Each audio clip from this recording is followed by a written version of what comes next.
Good afternoon, everybody. Welcome to the Because I Can podcast. And this one's a little bit out of sequence with everything else that we've done because we wanted to do a bit of a Ukraine aid mission special.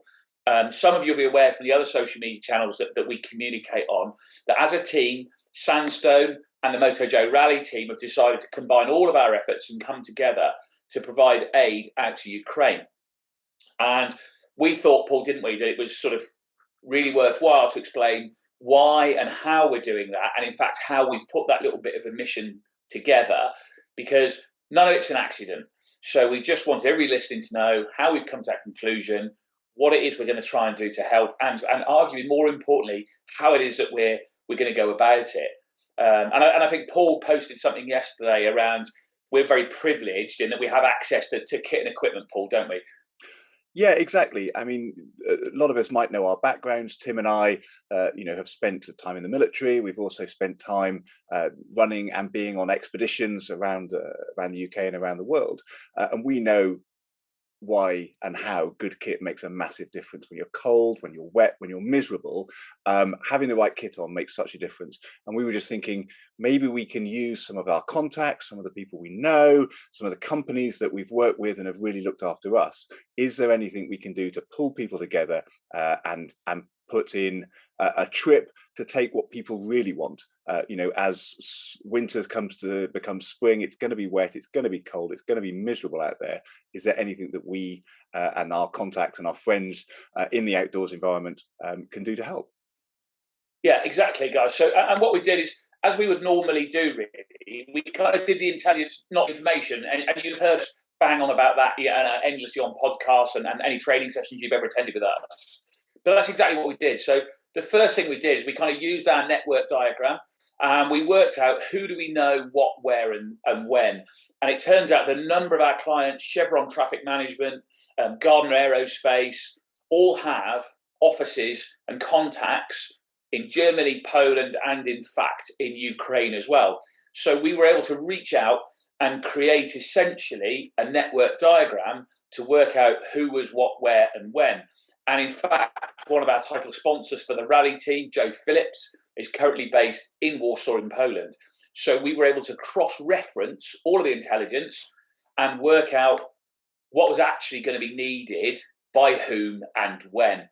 And then exactly as Paul says, thankfully, we've got some great contacts in the outdoor world. So we contacted Van Gogh Outdoor to name but one.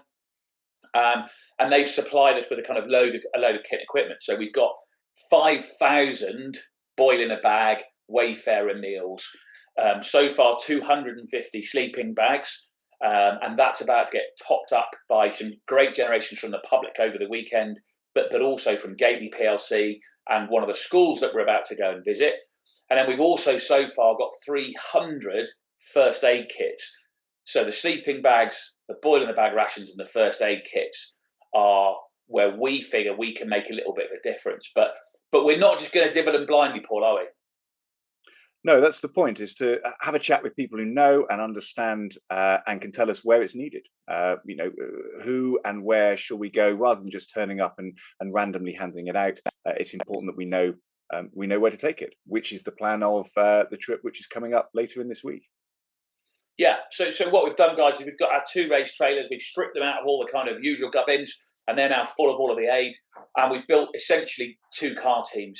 And all of the guys within the vehicles have got experience of both aid work, remote operations, and obviously some military experience as well.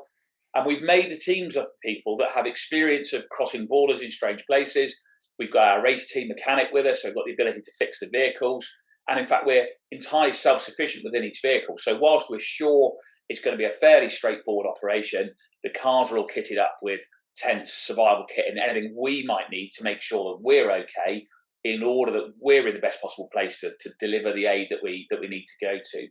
And I think the other thing worth thinking about, Paul, we often talk about SOPs, don't we? Standard operating procedures. You've talked about that in a business context before, right? Yeah, exactly. I mean, I was banging on about it at a talk only last week, actually.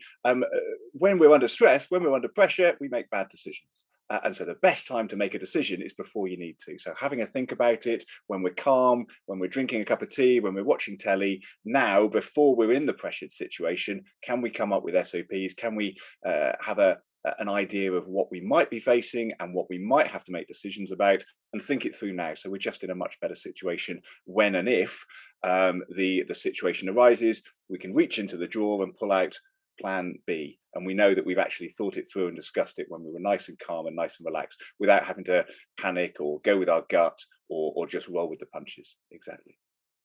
Yeah. So, in other words, as we've said before, we're looking after each other before we go. We've had conversations around what we might see when we get out there, what type of risk levels we are prepared and not prepared to take as a team. And then Paul's put together a series of standard operating procedures, communications practices, etc., that I'm certain we're never going to need.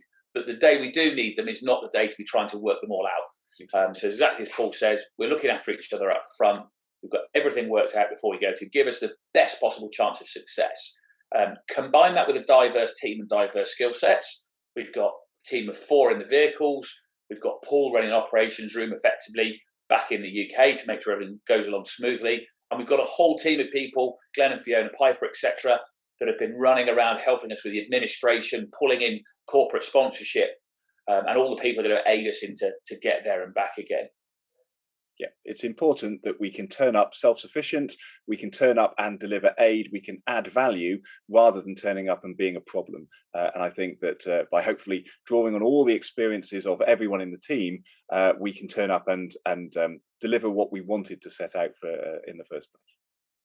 And always remembering that our outcome, our in order to, is to get the medical supplies and much needed supplies to the people that need them most in the most effective and safe manner to go and do it. And I'm saying that chuckling because those of you can probably see behind me, any of you that have been our delegates, anybody from Knight Frank or Gately certainly, will see the UN rescue mission map behind me and shudder at the thought of it.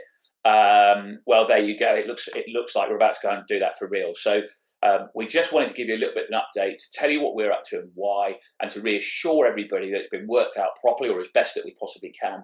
And please follow us, follow the journey. Either me or Paul or at Sandstone Communications will let you know how we're getting on. We're hoping to pick up donations as well from Chevron and their various offices across Germany along the way. And we'll let you know how you get on. And hopefully there'll be a part 2 podcast where we talk about what we've achieved and the lessons learned that have come out of it. Thanks very much, guys. We'll see you on the other side. Speak soon.